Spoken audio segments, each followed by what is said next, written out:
Mike and his girlfriend for putting this all together. Yeah. Kevin busted his ass yesterday. Paul and everybody else that came here. So, fuck Redbox!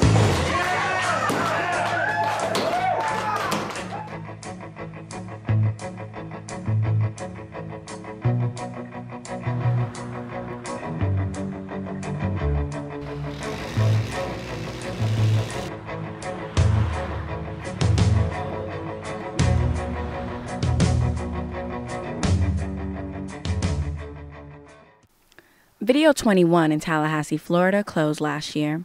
Like many video rental stores across the country, they just were unable to compete with the rapid advances in technology.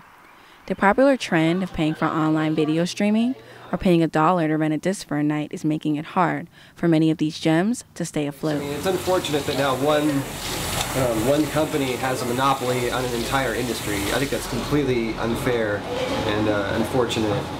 At the start of the 21st century, things began to shift. DVDs destroyed any lasting effects that VHS had in mainstream culture. Even big chain stores like Blockbuster folded. I mean, I know there's nothing I can really do about it. I don't do it, but I mean, there's just really no way to stop it, unfortunately. And I think people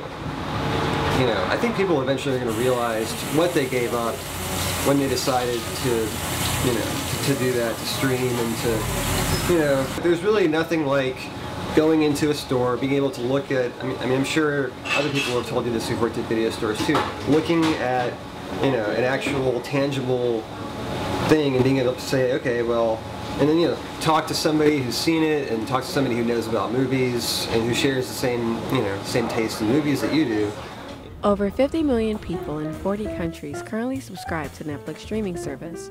Co-founded in 1997 by Reed Hastings, the current CEO brought the idea to stream programs online to Blockbuster in the early millennium in an attempt to form an alliance, but they weren't interested. In fact, Hastings was laughed out of the room. Blockbuster would soon realize this was a mistake.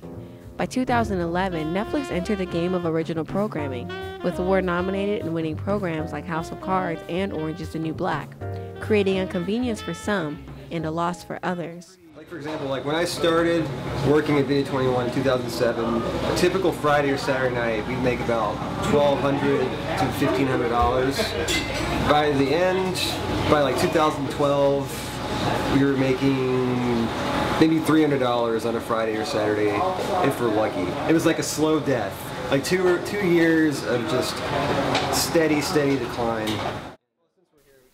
Paul Olson is a former employee of Video 21 and described the space as once being an outlet for film lovers and those who sought to expand their palette for cinema. This is our rental sign. It shows all the prices. $302 for new releases, but that's without tax, so it was at $325. $255 for regular movies. That's not including tax right there. Late fees. In fact, this is funny about late fees. By the end, my boss, Terry, he wasn't even really charging late fees. And that's, by the way, that's another reason, I think, yeah, that we weren't doing so well, I think, at the end is because, we weren't even worrying about late fees. We just were so desperate for customers by the end that, we figured any way to keep people coming back, if we have to not charge people late fees, I tried to as much as possible, but, Terry wasn't, so I figured, if Terry's not going to do it, then why do it? Video 21 became one of the first video rental stores in the U.S. after opening in 1978. The last owners of the store, Terry and Bobby Brand, bought it in the late 90s, a time when renting was a popular trend and the investment seemed fitting. By the end, Terry was just going to Best Buy to get movies, But when I first started, we had our own distributor, and if you wanted to watch a movie, it doesn't matter how obscure or out there it was. I could just easily go onto our distributor and order it, And we would get copies of these movies, and we built up a great inventory. The location once housed the Jitney Jungle grocery store in the 1950s before becoming a pool hall and then becoming Video 21. Since its inception, the store has had many faithful employees, customers, supporters, and an inventory of about 30,000 films. However, that couldn't withstand what the future had in store. It was 3 rows of drama, and you had action over here, comedies, with like 3 rows of comedy right there. New releases were all in the back. Over here, like that whole corner over there was pretty much all foreign. Like the back wall, and there would be like 3 shelves of foreign films. Then Asian Cult was against that wall back there. This is probably the most famous section of the store. Actually, you can still see the T from Cult. There's a really cool painting. It's like the Rocky Horror Picture Show lips. You probably remember, and it says Cult. A cinephile's paradise is what Video 21 became. It was a social hub, available to those with an interest for independent, foreign, and just weird films that were hard to find. I always looked at film, and I looked at magazines as a source of inspiration. So within my sophomore year, my junior year, I began to watch international films. And I noticed that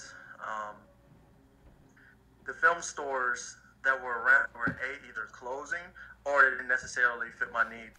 Alexander Acosta was one of the store's most frequent renters. He currently lives in Atlanta, but remembered the store as being such an essential part of his time spent attending college in Tallahassee. So this kind of shows you my experience with Video 21. So these are all like the films I ended up renting at Video 21. Yeah, so it's like pages and pages of like film. Over the years, I fell in love with Video 21. I would go there just to, you know, talk to the guys, have coffee, and, you know, talk about film. I would spend hours and hours in the store, whether it's just to converse or, you know, just, you know, shoot a line and see what was going on. Netflix inspired the launching of Hulu, Redbox, HBO Go, and much more. With even posing as a threat to major corporate cable providers, one would assume that rental stores couldn't even stand a chance. But despite the growing popularity of subscribing to these platforms, there are still rental stores proving that it is possible to withstand the changes. Travel 2 hours south of Tallahassee and you can find Video Rodeo, an independent video store still thriving after over a decade.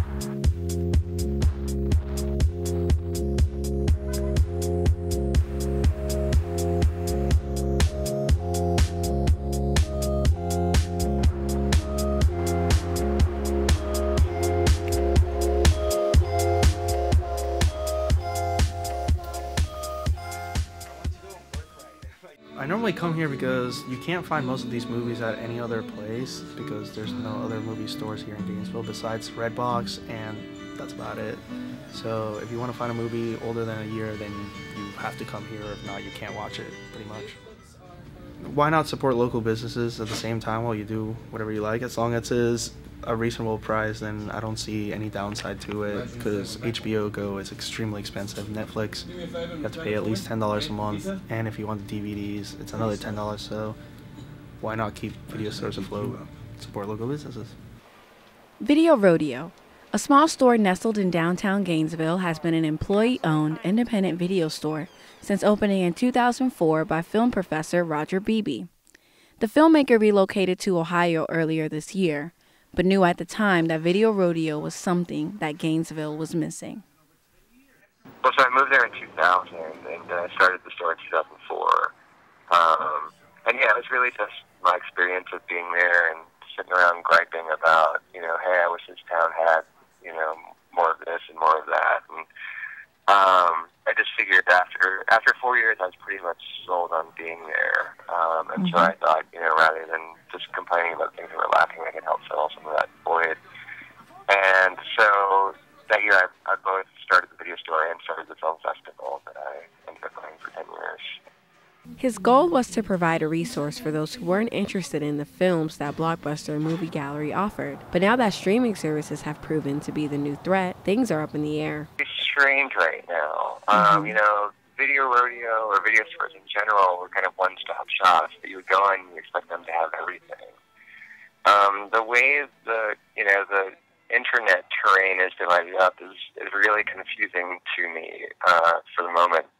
So if you have a Netflix subscription, there are plenty of movies that you can watch, and many of them are good.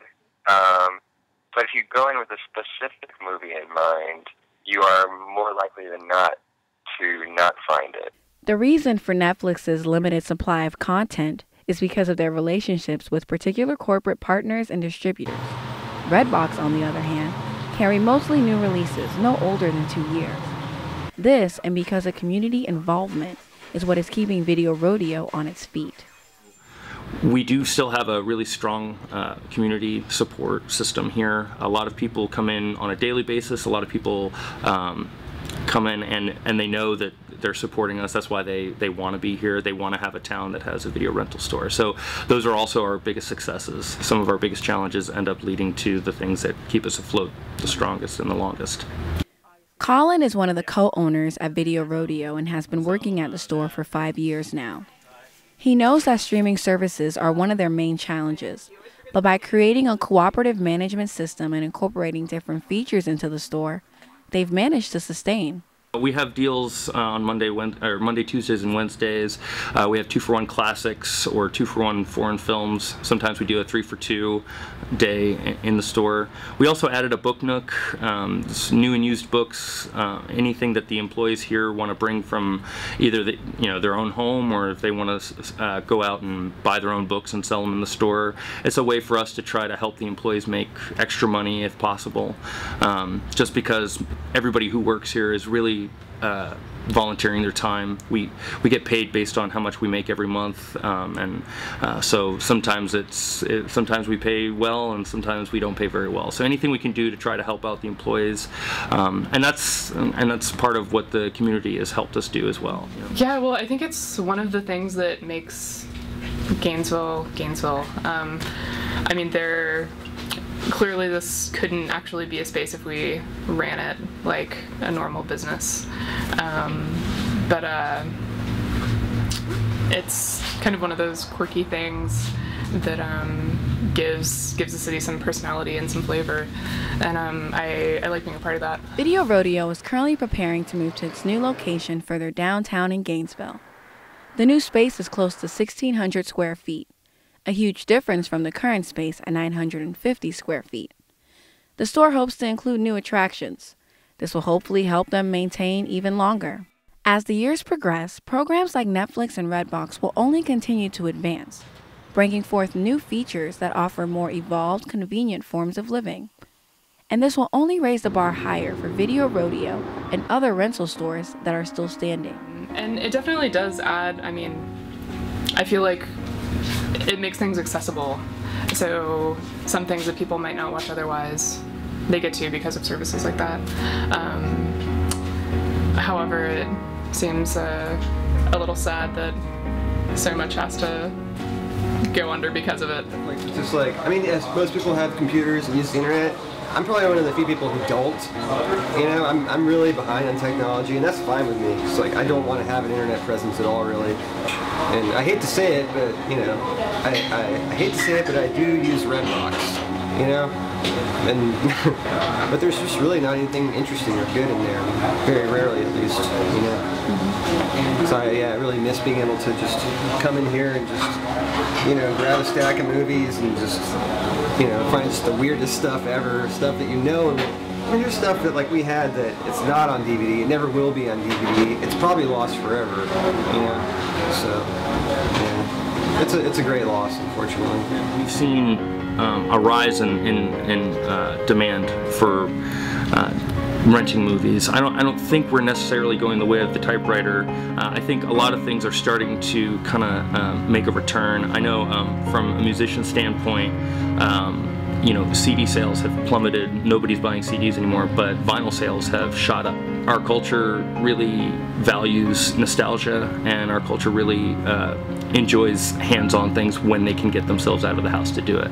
And we feel like we're encouraging them to do that. And I think that's a healthier aspect of our community than encouraging people to sit on the couch and flip through 1,000 movies. With so many changes in technology, it's hard to imagine that these resources will still be needed in the future. But who knows? While streaming services can provide accessibility, there will always be those who will opt for renting the old-fashioned way.